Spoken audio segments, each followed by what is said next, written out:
भारत पाकिस्तान तणावाचा परिणाम पाकिस्तानच्या अर्थव्यवस्थेवर पडतोय। अण्वस्त्र हल्ल्याची धमकी देणाऱ्या पाकिस्तानचा खजिना युद्धापूर्वीच रिकामा होतोय। पहलगाम दहशतवादी हल्ल्यानंतर भारताने उचललेल्या पावलांमुळे पाकिस्तान युद्धापूर्वीच भिकेला लागलंय। भारताच्या वॉटर स्ट्राईक आणि फायनान्शियल स्ट्राईकचा झटका पाकिस्तानची अर्थव्यवस्था सहन करू शकणार नाही। दीर्घ काळापासून आर्थिक चणचणीत असलेल्या पाकिस्तानचे आर्थिक संकट आणखी गंभीर होताना दिसतंय। पाकिस्तानला फक्त अलर्ट राहण्यासाठी रोज 4 अब्ज पाकिस्तानी रुपये खर्च करावे लागतात।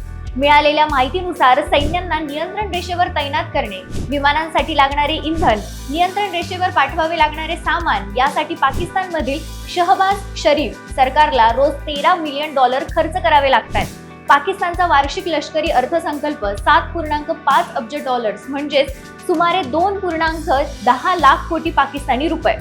आता भारतासोबत निर्माण झालेल्या तणावादरम्यान हाय अलर्टवरील खर्चाची गणना केली तर त्याचा अंदाजे मासिक खर्च $400 दशलक्ष म्हणजे सुमारे 11,253 कोटी पाकिस्तानी रुपयेपर्यंत पोहोचू शकतो। संरक्षण तज्ञ जे.के. बन्सल यांनी सांगितलंय की कूटनीतीच्या व्यासपीठावर पाकिस्तान जगात वेगळं पडलंय। पैशांच्या अडचणीमुळे पाकिस्तान पोकळ धमक्या देत आहे। त्यातच दुसरीकडे पाकिस्तानी सैन्याने सुरू केलेले अनेक युद्धाभ्यास सध्या बंद करण्यात आल्याचे देखील समोर आले।